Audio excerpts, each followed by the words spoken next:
vi kanontralla mi lagt ut av en barnevogn. Satt på litt stropper og sånt nå.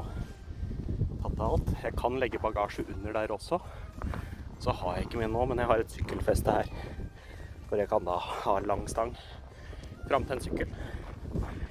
Kan bruke den som enten bare henger eller til å dra kanon på. Da har jeg med ryggsekken og litt sånt nå. Hjula er også avtagbare, så da kan jeg ta dem av og frakte dem opp i kanon. Så jeg skal på langtur. Så er det veldig lett å gå på vei da.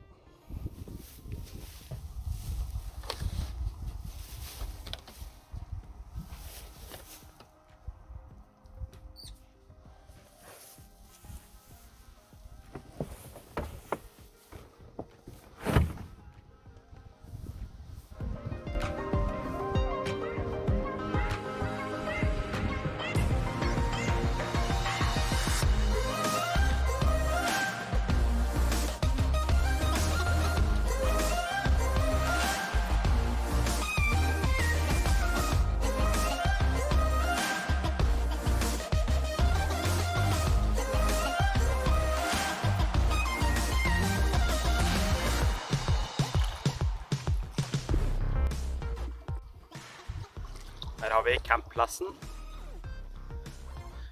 Det blir hengekøye i trær her bak der, tenker jeg.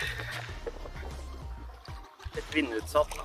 Det er det tørreste plassen rundt her.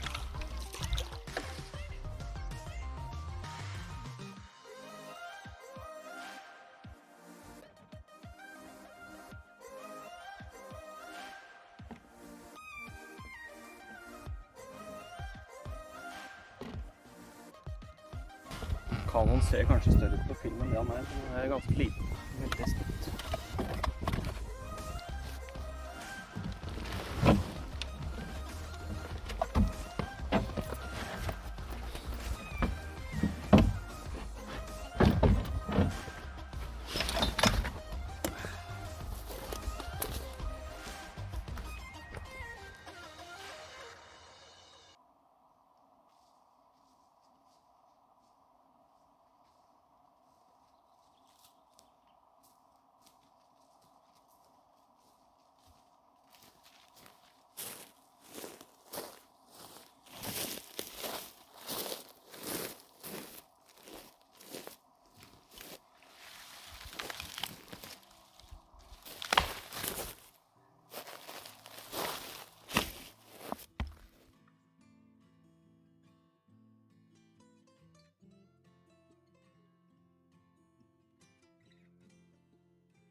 Yes, der har vi på fisk.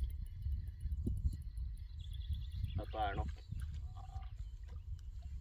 altså en liten ørret eller en abbor. Men det kjentes abbor ut. Jeg skal dra den bort. Den er så liten, så. Det er en liten ørret. Tok på Daiwa Prorex. Fikk en liten 5 cm. Og han har tatt øye. Øst. Midt i øya. Ja.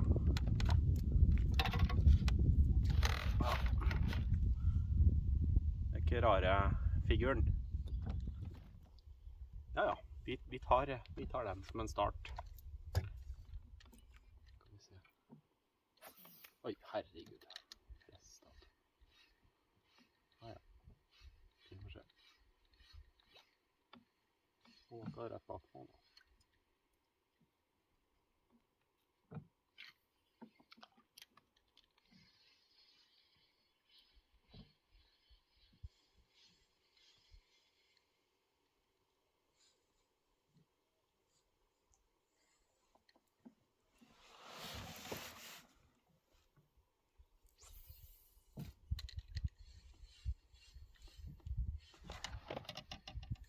Ja, åh!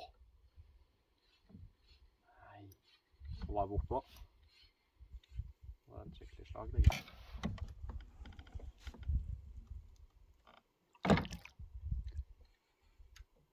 Prøver igjen.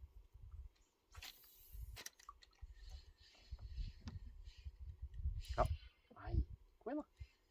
Det er en liten en altså, jeg kjenner den er bortpå.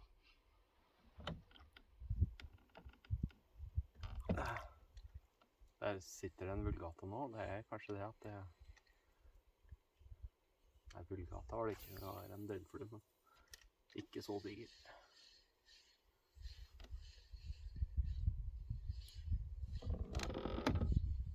Nå er jeg her nettopp.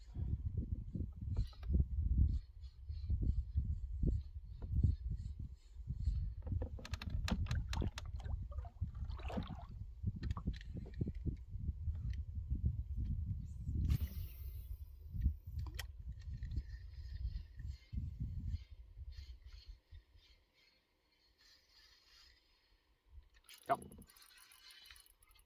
Den er bedre. Nei, ikke dette nå. Dette er hovfisk. Det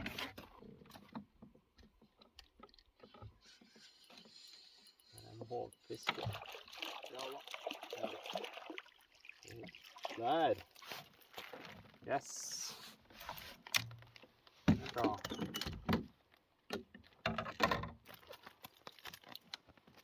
Oi, nå satt jeg kroken igjen på foten. Dette er en finere.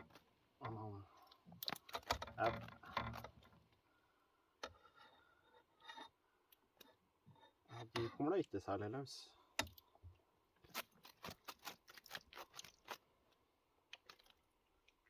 Herregud, glattete. Det er en 250 grams, tenker jeg. Ordentlig fin villfisk.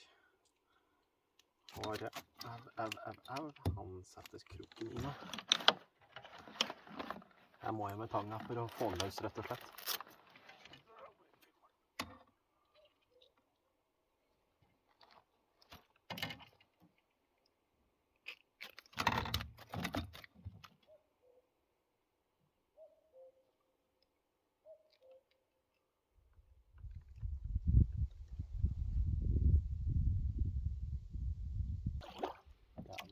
Der ute er det palmen nå.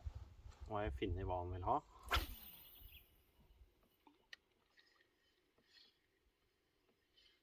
Åh! Det var slag på med en gang det. Jeg lover deg altså, da du finner hva røten liker, da finner du det virkelig også.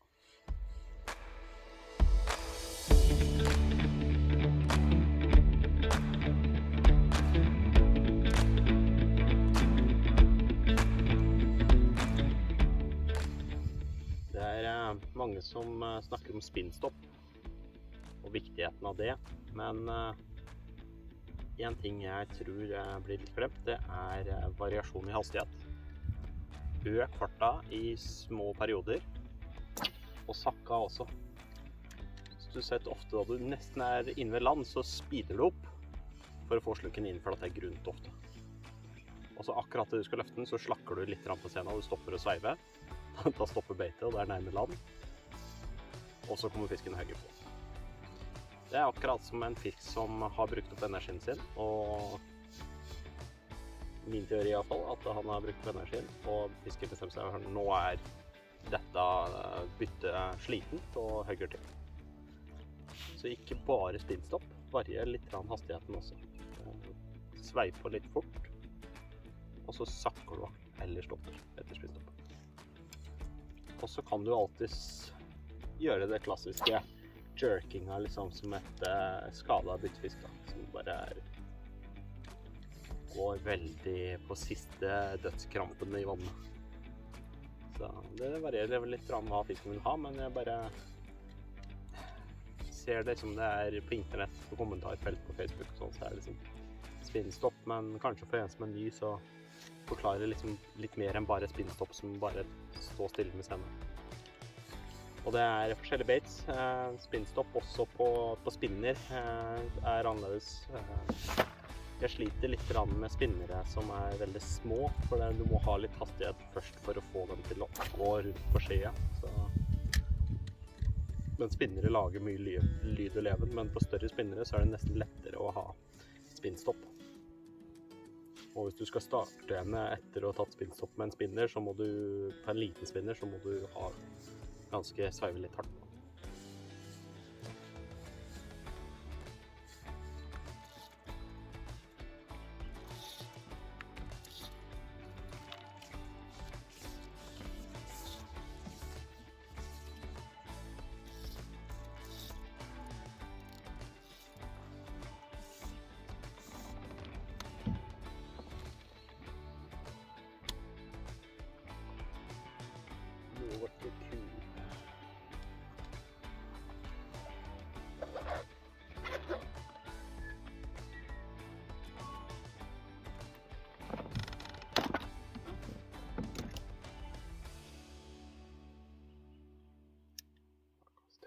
Skal jeg dorke med den? Gjør det.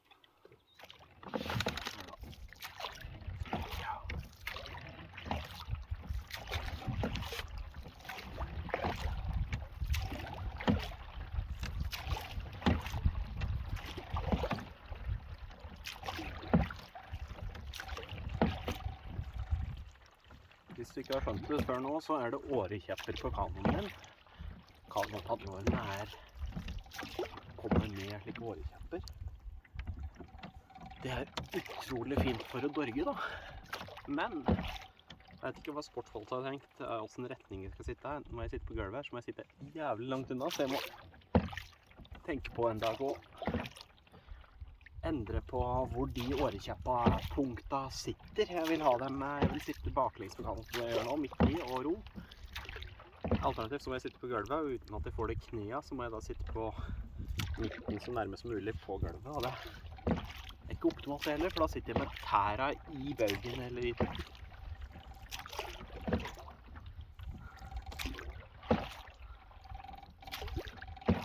To røtter til kveldsmat, det bra det. Eller kanskje frokost. Jeg har noen sånne slitne pølser. Det blir nok kanskje det. Vi drar inn den tyngste først.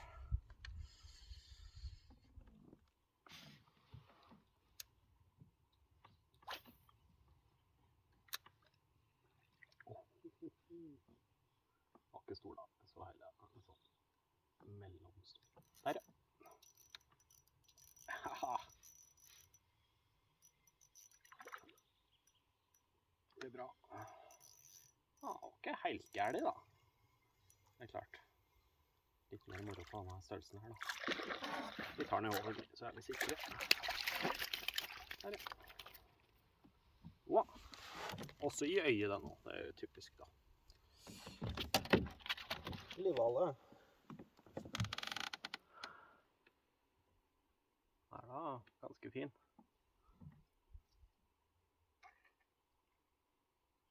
Ja, midt i øyet den nå. Ja. Roa deg nå. Roa deg nå.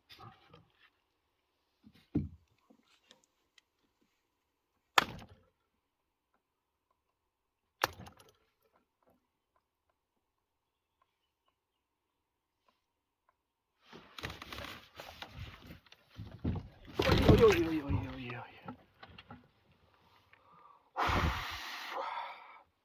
Jeg blir nervøs da jeg mister telefonen utenfor ripa. Da var det Fishbee som leverte. Håndlagde wobbleren fra Polen. Han går jævlig fint vann også. Jeg må bare skryte av det. Husk å kjøpe fiskekort da ute og fisker. Det så klart helst med Perfish. Fremtidens fiskekort.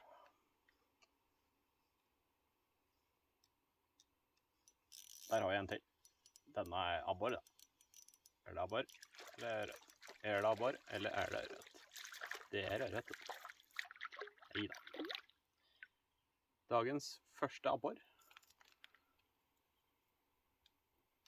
Den har jo ikke kroka i heller, men satt veldig løst.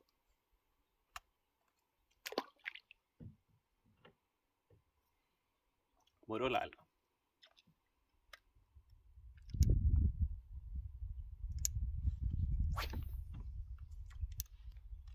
Det er så moro. Det er så moro. Uff. Så er det så fint å være ute, og på vattnet er det så sånn fredelig. Ikke noe motorlyd eller noe, bare padle seg inn. Nå ble det litt mer stille. Jeg skal gå og lage noe mat igjen nå.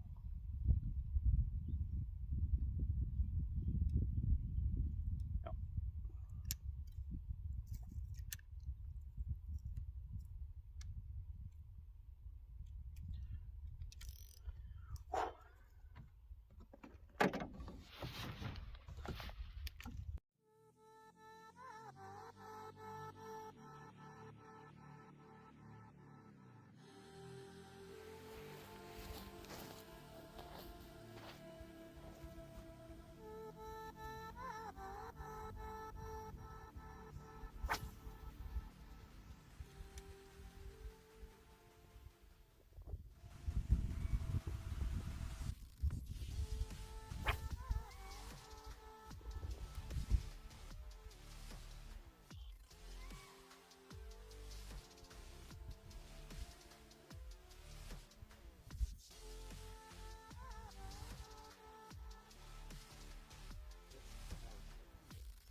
Liten abbor.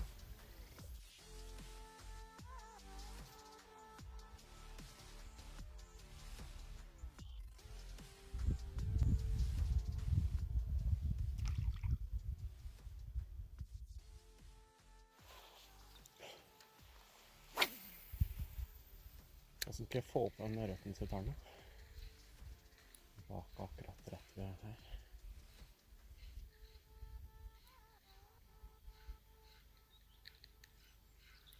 Ja, jeg tok den opp. Åh, nå skal jeg få opp der da. Over den kanten. Ja, greit da. Åh, yes. Ja, ja. Vi fikk den over. Yes.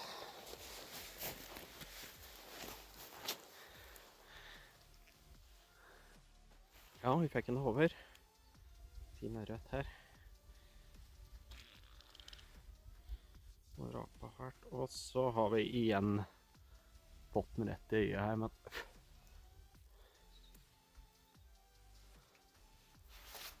åh, det er så artig. Ok, nå følger den med på ansiktet mitt, det vil jeg ikke. Stekefisk, det er ikke 150 gram, 25 centimeter, kanskje. Rundt der omkring.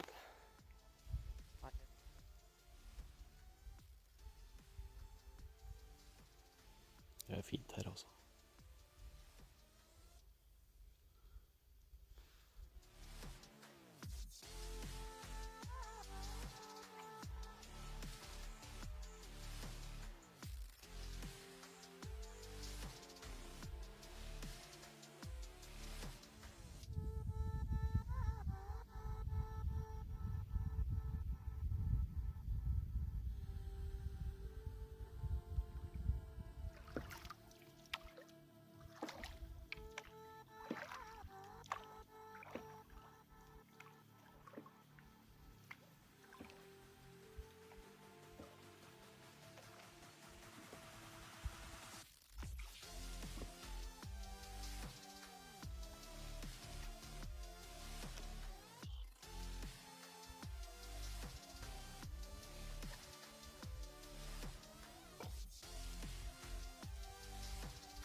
Ser jeg fisken driver og hopper.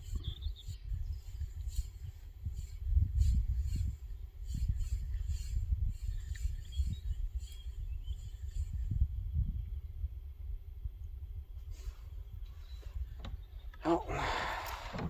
Åh.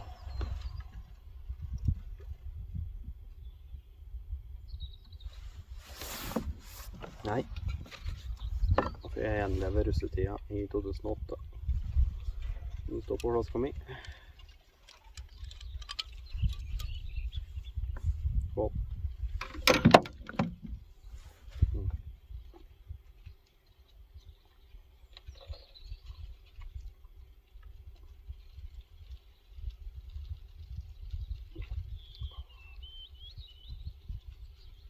Favorittfisken.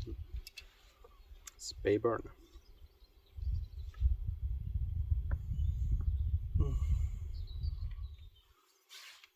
Får nesten en tåre i øya og ruggette her, men kan vi skylde på litt vind og pollen.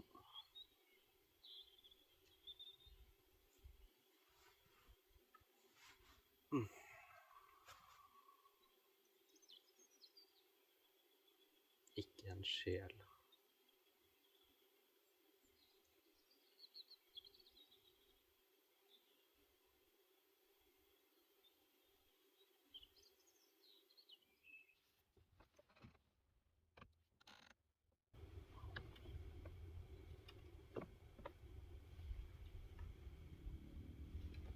Kveldens første på harving har blitt tatt.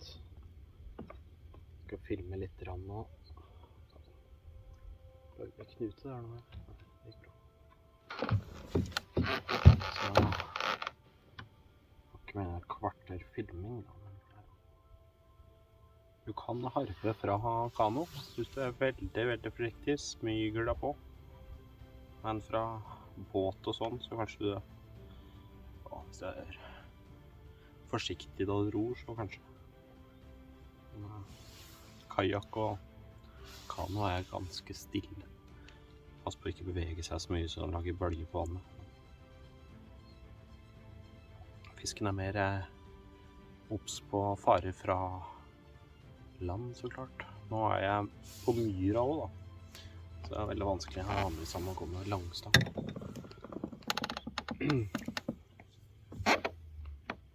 Skal jeg holde kjeft, ja. Nå blir det heller bedre film. Det er en som tok kjempeforsiktig. Som han sitter. Ja, han sitter. Oi. Se der. Harving fungerer litt vanskelig å filme med en hånd. Vi løfter den opp til. Se her. Oi. Det klasser merk i hele meg. Oi, filmen.